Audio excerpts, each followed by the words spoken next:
Well, welcome back again. You're actually watching White Noise. Well, White Noise Back to Black, basically. It's just a quick review after our last conversation that we had with Martin and a few of the members. We'll also try and get in contact with Kelly Timms if we can, if live stream will allow us. Possibly out on location because she's actually helping another team out tonight. So let's have a quick review of what's gone on in these last few months. We apologise for not coming back with an episode 2 just yet, but just a few things going off at the moment in the background, so we're doing whatever we can right now. So as you can see right behind me, we've got Halloween just around the corner, and so what we thought we'd actually do is I got in contact with Martin from DDF, and we thought that we'd have a quick chat, see how things have gone in the last 3 months. So if you just bear with me for the next few seconds, I'll see if I can contact him now.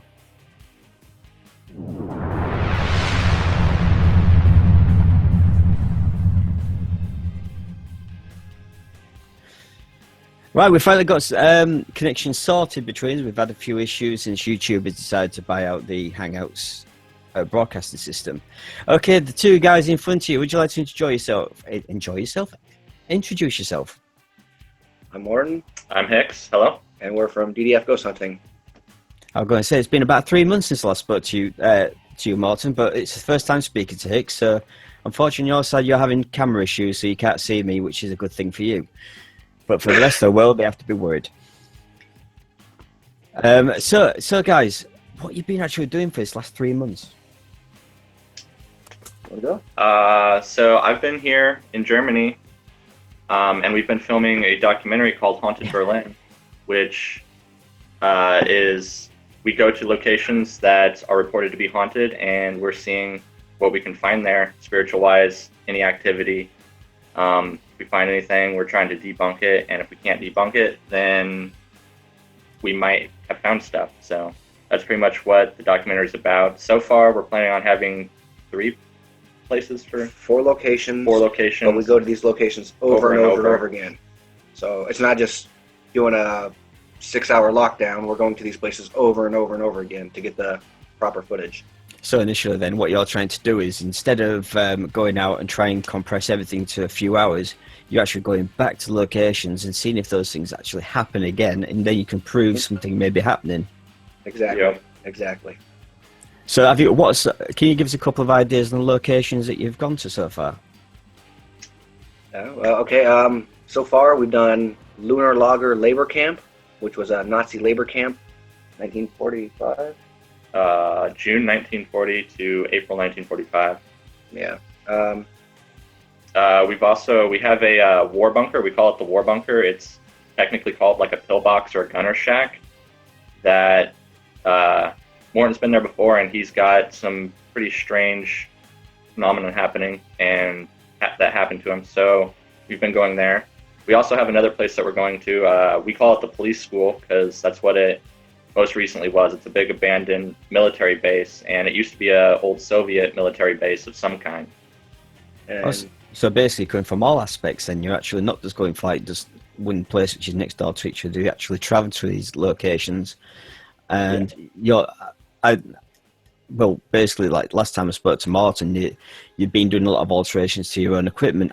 Is there any more new equipment that's joined the team lately? All we've done a lot more full spectrum camera mods. We did a lot more IR mods because we both have to have a decent setup for filming. So I had to do a lot more SJ mods and a lot more IR mods. But we stick with the same equipment that we've always used: millimeter, K2, full spectrum, night vision. The only thing new that we've got was a couple walkie-talkies, so we can talk to each other when we split up at night. Yep. I was going to say, one thing is, on our last conversation 3 months ago, which is a slight update, you may remember us actually talking about with Phil Wyman that possibility of new equipment coming out and maybe like bringing out the 360 camera in full night vision. Yep. Well, actually, that's now being developed. It's actually being developed by a company in Leicester. Funny that you mentioned that. Ghost Shop is selling that already, actually. Yeah, It's a 360 camera system, which night vision, but it's honestly very, very expensive. yeah. Basically, from what I understand, I did actually send in the original conversation we had, and so I don't know if he actually followed us or if it was already in mind, which it probably was, but I think it just needed to get out there a little bit more.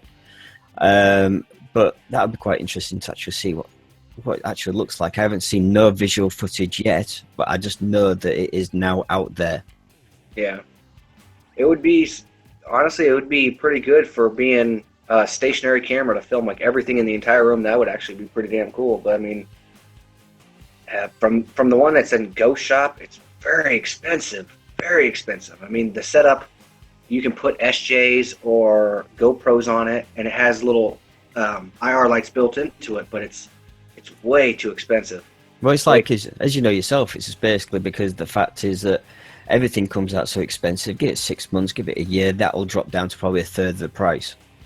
We can only hope. I mean, it's a great idea, but it's right now it's just a money grab, is what it is. Oh yeah, I mean, definitely. I mean, yeah, that's something actually we're very big against is people selling modified equipment at way outrageous prices. That's why we started doing money saving for ghost paranormal investigators. I'm gonna So, say so like between you yourself, Hicks. I've seen like some of your videos that you've done, but do you two tend to take turns with the actual stuff that you do, or does one of you specialize in something else? Uh, we more or less do the same things. I do more of the history aspects of the videos. that is true. I got too bad of a memory. Okay. Other than the That's our fault. history, other than the history and the research, we pretty much do the same thing and have the same set of skills. Yeah. So it's just basically it's like, as you know, with a lot of teams, everyone seems to specialize in I used to be the tech side, the debunker of the team, and then you've got your spiritualists, you've got your mediums, you've got your other people out there, sort of thing. But no, it's quite interesting that you both share a bit of a common knowledge. So then, at least when you are out on investigation by yourselves, at least you're covering all aspects and you know how to be professional about it. Yeah, I mean, I honestly, I think that's how everyone should, be experienced in a little bit of every field when, especially doing it alone. Since he's in Oregon and I'm in Germany, Yeah. we have to be able to hold our own when we're out filming. So, I'm gonna say, like, Hicks, like I say, I've hardly spoken to you because unfortunately we couldn't get audio last time. But what sort of locations have you been to when you've actually been back home? Well, the big one is my work. I actually work at a place called McMiniman's Edgefield in Troutdale, Oregon, which is really famous in Oregon and Washington. It's a famous restaurant, and it's also famous for being haunted. tell me about history. The history, it used to be a poor farm back in the early 1900s, which was pretty much a place where homeless people could go Yeah. and they got food and shelter in exchange for them working the land. And pretty much in exchange for work, they could live there as long as they wanted. They can come and go as they pleased. They were called inmates, but Yeah. they weren't technically prisoners. And when they died there, the big thing is if nobody claimed the body, they were just thrown into a crematorium, and their ashes were used to fertilize the gardens. That's so And Wow. And- So basically, then it's just like you have full multiple uses. Then, if you're no good, you're off out. You're actually planting the gardens. yeah. Everyone had their multiple purposes there. yeah, Wow. and today it's a restaurant resort type place, big place. Right. If you just bear with me a second, I'll just play the segment what Kelly was actually asking. So if I just dim down light, spin it. Well, we seem to be having a few technical difficulties just there. Right, we've actually got Kelly who's pre-sent the message to me right now. If you just bear with me a second, I'll get it right to you. How do you see yourselves evolving in the future personally, especially as a team? So there's your first question. All right. What do you think? Never really thought of much about how we would evolve, I mean, we plan on doing more documentaries and, of course, more online videos. Our hopes is to get a TV show or something like that, but we do understand that's kind of hard to do, especially since we're real and we don't fake our footage. But yeah, we plan on doing more documentaries. Haunted Berlin's not the only documentary we plan on doing. Yeah. Yeah. All right. Well, for me, I hope to, get more people to know about us, because not only, do we 100% do real everything, but we do, videos on how to modify the equipment, money saving, debunking equipment, debunking. We just want to keep growing what we have started, and if we can get a bigger following, that would actually even help a bit more. I mean, the more people that follow us, the more that we can do. Yeah. One of the biggest problems is there's so many teams out there all trying to get the same goal, but it's like I say, you probably hit the point right now, is that you're actually trying to, well, you're going out, you are after the truth and you are telling the truth, and unfortunately a lot of teams out there don't like that because it's making them look bad. Yep. We actually give out secrets that how they fake their equipment or their findings. We're working on quite a few debunking videos right now on how they fake their findings. And you're right, they don't like that. No, definitely not, because over in the UK, it's like, Martin, last time we spoke, this whole program is all about like paranormal unity rather than paranormal bitching, which the second bit is a lot out there. It's like I say, I'm an ex-investigator for 5 years. I gave it up because, unfortunately, there's a miscommunication with teams. And I just felt that going out as being a member of the public, I was able to review it as a public member rather than actually a member of the team. So I can actually see it from a third-person view rather than a first-person view. Yeah, I mean, the only downside is you can't control what is being released. Like, you being in a team would be able to stop it and be like, okay, we're not going to fake this. Why are you trying to do this? That would be the only downside. I mean, well, one of the biggest problems with that, Morton, right now is that a lot of teams in the UK are going for like public. They don't really tend to do a lot of private stuff. It's because a lot of it's all about the money. Oh yeah, that's why we do the money saving for paranormal investigators videos, and there's a lot more of those videos coming too. So. Yeah, but it's like I say, as you can understand, there's not much out there for a lot of teams who go out personally investigating. Yeah. It's like if I could right now, I'd pack my bags up and I can go 35 miles down the road to like a medieval churchyard sort of thing and hang around there for 6 hours. Yeah. But unfortunately, it's just like having kids. I don't have that issue. I'm very, very grounded right now. Yeah. But a lot of these teams, it's like Halloween's around the corner, so everything's public event, charity event. Yeah. And that's well, it's like currently right now where a couple of friends of ours is actually UK TV right now promoting a brand new series called Celebrity Haunted Hotel. Yeah, I keep seeing that. I seen a video. Actually, everyone's posting about it. Like a guy called Tristan. One of the crew members faked something, and it's all over YouTube or all over Twitter. Like one of the guys threw a coin or something. Yeah, everyone's asking about it. Basically, it wasn't a crew member; it was actually one of the celebrities. Is known as being a comedian from. He appeared in the series Phoenix Nights. And basically, what he was doing was they're in the main barn, and people there saying, "Oh, I can hear coins," and then 2 or 3 blatant, clear shots on night vision actually saw him dipping into his pocket and just throwing it and seeing everyone react. At that point, he got removed. Yep. Yeah, a lot of people were going because, I follow a lot of people on Twitter, and I actually do read through that timeline as crazy it is as it is, and a lot of people were going, "WTF? What's going on here?" Yeah. It just shows what people try and do when you can't see, but when there's hidden cameras everywhere to catch all of this. Yeah. It's like I said, the two of the paranormal investigators who actually was on that location with them, I know very well, and they are very grounded, a lot like yourselves. But they got approached by the TV channel themselves to go in and be judgmental, be paranormal investigators, try and do it the way you do it. Yeah. But unfortunately, he sort of spoiled it on that first night, which has given it a bit of a bad grudge. I think it's got 3 more nights finishes on Halloween.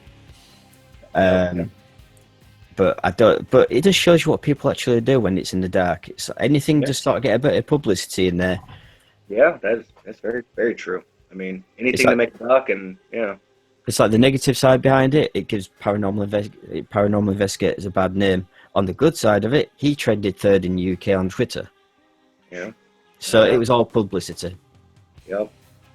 I don't know if you have a big Ghost Hunters fan, Ghost Adventures, Right. where they did the live show in the mental hospital, the big mental hospital.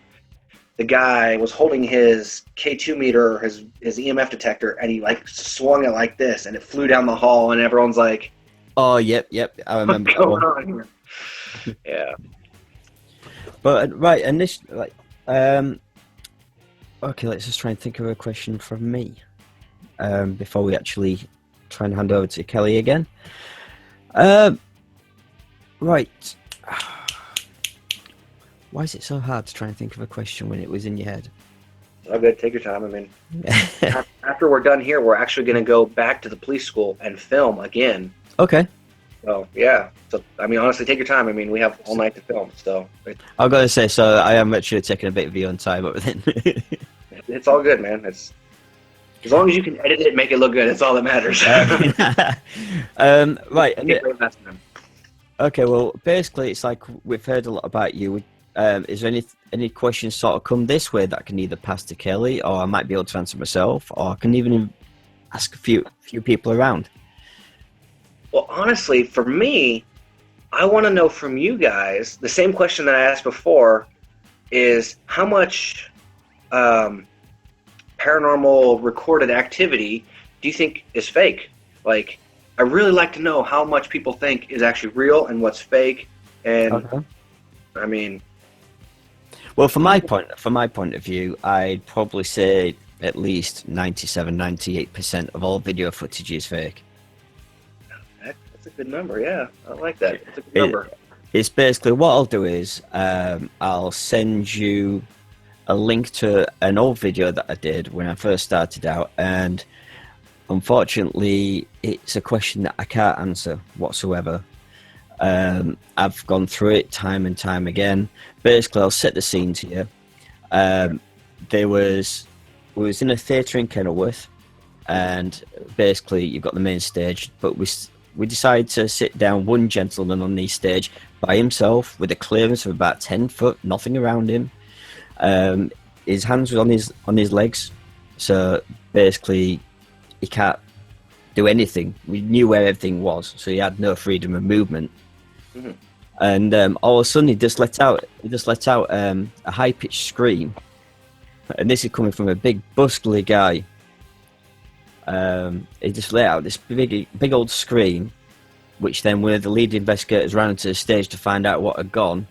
At that point, she lifted up his arm, because we actually had previous footage where he had no marks or anything, and he literally had, I think it's bleeding between 4 and 6 scratches all the way down his arm, but halfway down they actually crossed. If you ever try and use your hands and try and scratch down your arms, how much you can actually cross your fingers but still keep a straight line, without a breakage.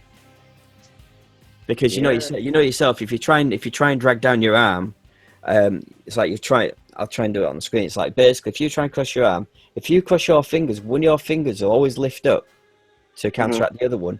But these were straight all the way through, all the way down his arm. But the one just scratches, they actually started bleeding. That would be cool. I'd love that to happen to me. But basically, what he was doing, he was actually saying it was like a burning sensation. It was instant. I can understand if he went and then reached for his arm like that to look, and then he could have done it without you knowing. But the fact is, he went for his wrist, the one part of his arm which wasn't done, and the investigator got there straight away, and then called me down for first aid, brought me into the room, which had then got a camera on it, and you can actually see where it's still an open wound. I'd love to see that footage, man. I mean, I'm always down to check out the footage that's sent it.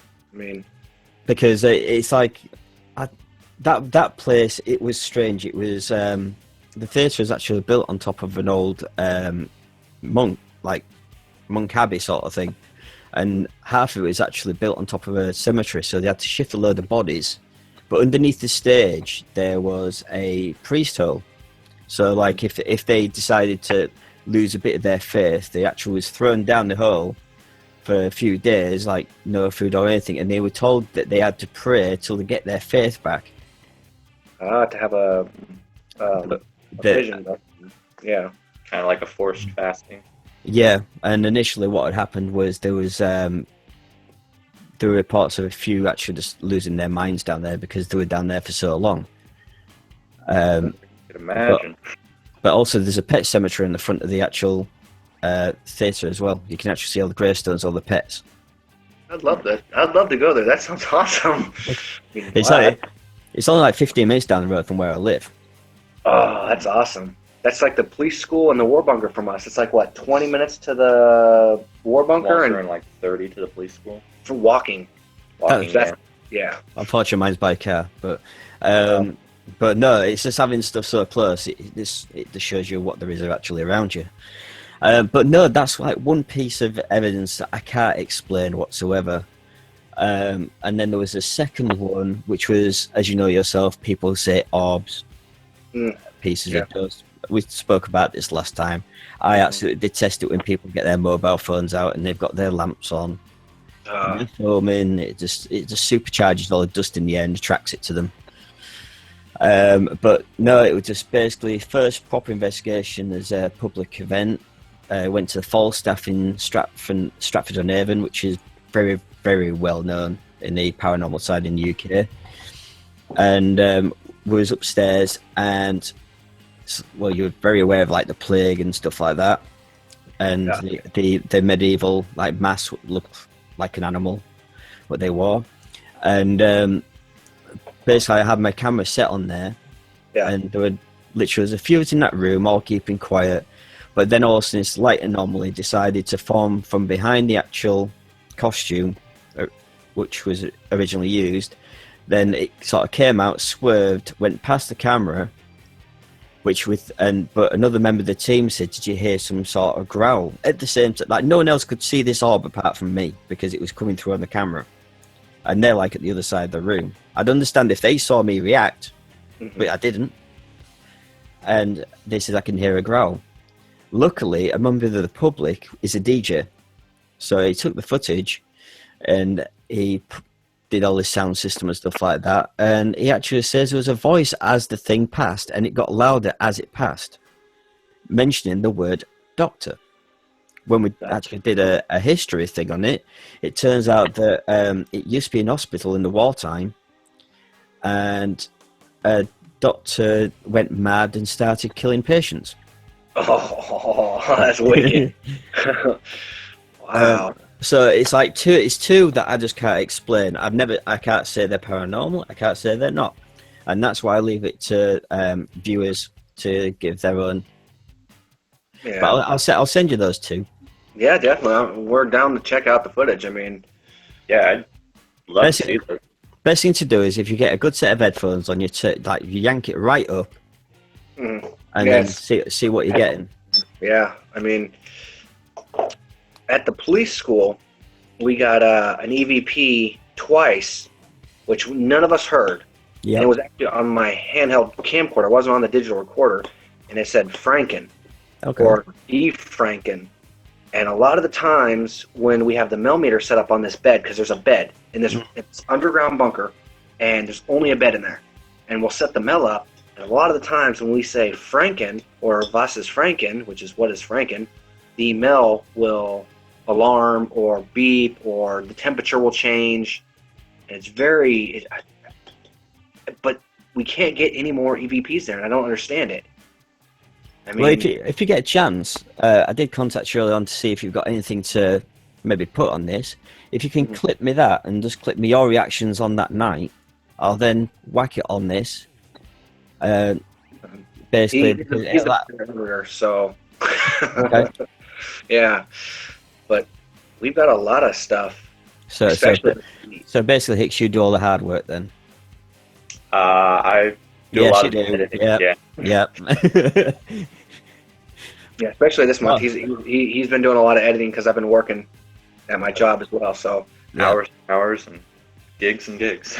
every time we watch the footage on any location that we go to, because I do a lot of urbexing, which is urban exploring, and I've picked these locations because these are locations I've got anomalies or weird hotspots. from. Yeah, and that's why we keep hitting these same locations over and over again. And last time at the Lunar Logger Labor Camp, that was, let's just say, a very interesting experience. I mean, want to tell a little out there? Well, so we went to the Lunar Logger Labor Camp, and we started out by both of us sitting in there. It's not huge. It's not like Auschwitz or anything like that, but it's 2 tunnels, and he sat in one tunnel at the end, and I sat in the other tunnel at the opposite end. And we could yell and hear each other, but we were fairly far away. We got a few things on the Mel, and the REM pod went off. Yeah. That was really interesting. And then we decided to go to the nearby graveyard, which was a graveyard and memorial to the victims of the labor camp. And we went out there, and as I was sitting out there, I heard stuff out in the forest from 3 different directions all around me. At first I just thought it was sticks falling, but then it sounded like stuff was creeping up on me. And every time I shined my light over there to look, there was nothing there, and it was just so creepy.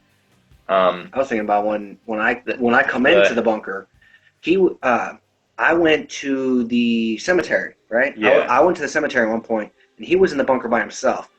And the second I came in, the Mel started to alarm, and he's 50 feet, 60 feet away. Yeah. And not only does the alarm on the Mel he actually just pukes. Out of randomly, he just pukes, and the Mel's going off at the same time right when I come back in. It was something very interesting. Yeah. So basically, even something caught you guys out then. There was something, and we actually have to go back there again for quite a long time. Yeah. we had 20 hours of batteries, and 6 hours they were dead. Yeah, our batteries just kept dying that night. We each have four of the big four each of these, and he has a little one. All dead. All the AAAs that we had for IRL lights dead. All our SJ camera batteries dead. Everything. Over 20 hours of batteries in 6 hours. That's a new one for me. All my we went through 5 9-volts for the Mel meter. Yeah. Oh yeah, all of them died for the Mel meter. That was Quick question for you on those battery situations. Do you keep them all in one bag together, or do you keep them all separate? The AAAs, sadly, we do keep them in one bag. But these ones, the battery blocks. Yeah. The 9-volts for the Mel meter are stacked where they don't touch the connectors. Right. So we know wasn't the case. And these ones, the connectors you can't touch to kill them. But the AAAs, yes. But we also have literally 50 AAAs. I think we have 50 AAAs. So your local electronic place absolutely loves you right now. Somewhere on Amazon loves us right now. For sure. Yeah. Right. So what I'm going to do is I'm going to let you boys go. Get yourselves off. Get yourself prepared. Thank you very much for coming back to us again. Yeah. And we'll see what we can do with this. And hopefully both sides of these cameras actually recorded, because at the start we were having a few issues. But we'll see if we can't, we'll re-record it. Okay, boys. Thanks very much for being in contact with us. Have a good hunt, and I'll send you those links very shortly. All right. Sweet. Nice talking with you. Thank you. Take care, mate. Have a safe trip home as well, Hicks. Thank you. See No ya. worries. Take care. Bye. Cheers. Bye.